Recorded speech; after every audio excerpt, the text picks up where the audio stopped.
As you can see, I've already got everything taken apart. The caliper's off. You want to make sure the parking brake is not engaged when you're working on the rear brakes at all, when you're doing it in this fashion that I'm doing.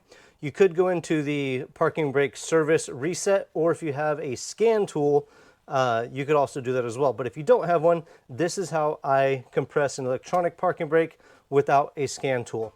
You are going to need, I'm using a Power Pro, but a 12 volt power source, even a 9 volt power source would work, and a couple of alligator clips.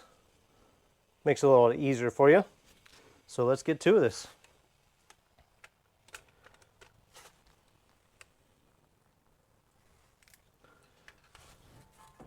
Here's the plug for the electronic parking brake right here. There's a little red clip.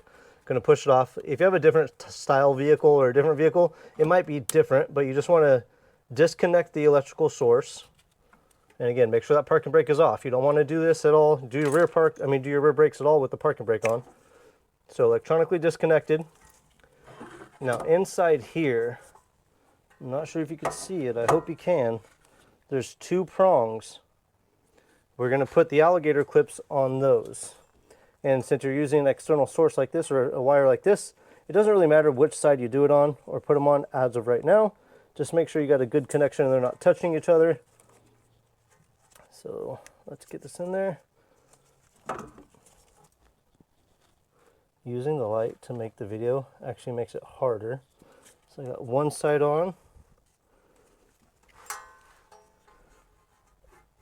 And let's make it so it doesn't fall. Get this other side on.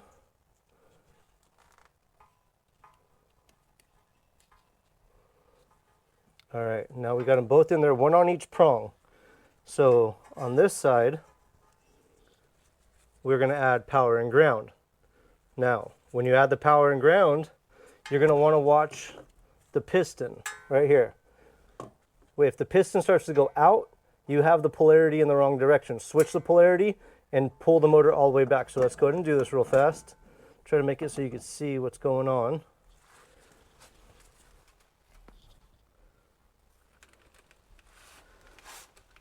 All right, you can see the piston right there. I'm using my power probe. This side will be power for now. This side will be ground. Give it power. Oh, you see how the piston started to push out? So the polarity needs to be reversed. Whoa.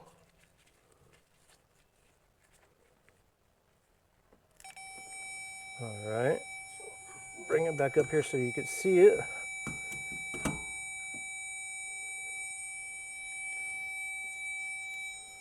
All right, now we're going to give it 12 volts.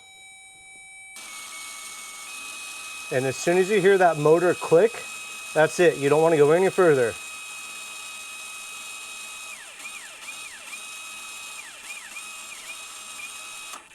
That's it right there. So disconnect everything.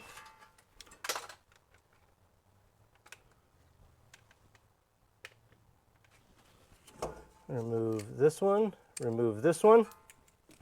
You want to make sure that this notch is in the bottom.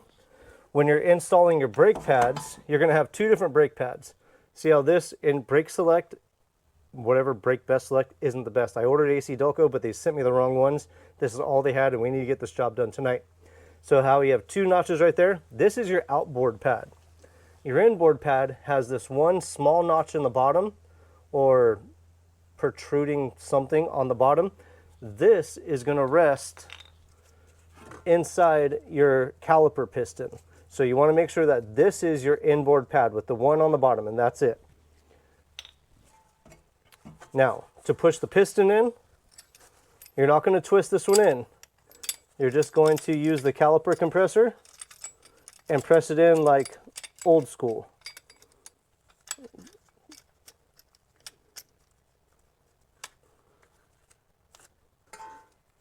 And before I did this, up in the brake fluid reservoir, up in the front of the car, the cap is off. So if there's any fluid that's going to get pressed out of there, it won't blow any seals or anything. It'll just come right out of the reservoir. We're just going to push this piston back in.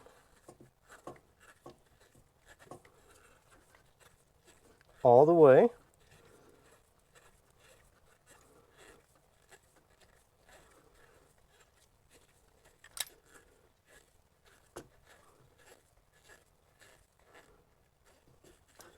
and that's it. Now when you get everything, well, plug this back in.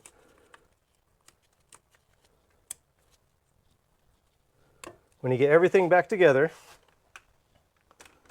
you're going to want to make sure everything's all legit. Press your brake pedal, make sure you get a nice firm brake pedal first, and then use that parking brake a few times, and you shouldn't have any problems. There has been a time or two, because I've done this probably 50 times now at least. There was a time or two, I think the last one was like on an Infinity, where I actually had to get my scan tool out and reset the parking brake light because it sent a fault out. Generally, this is okay to do. If you need a scan tool for the brake system, let me go find one for you and show you a fairly cheap one real fast. Now this Innova 5610 is actually a really good bang for your buck. I think this one's less than $200, and it has a brake system reset, the electronic parking brake reset. There is a setting in here. And if you have any brake codes, this will also check and clear the codes as well. So this is a very handy tool, pretty affordable if you're going to be doing brakes like this a lot. So hopefully that helped you out. And if it did, like, subscribe, and share. Let me know what kind of vehicle you're working on. This here is a 2018 Chevy Traverse. And if you check the video library, I'm going to be going over the torque specifications, getting everything reinstalled very shortly. So check out the video library. Thanks for checking out Scotty's Hobbies. Don't forget to hit that subscribe button, trying to get 100,000 subs this year. And you might be the one to help me get me there. I'll see you guys on the next, hopefully helpful video.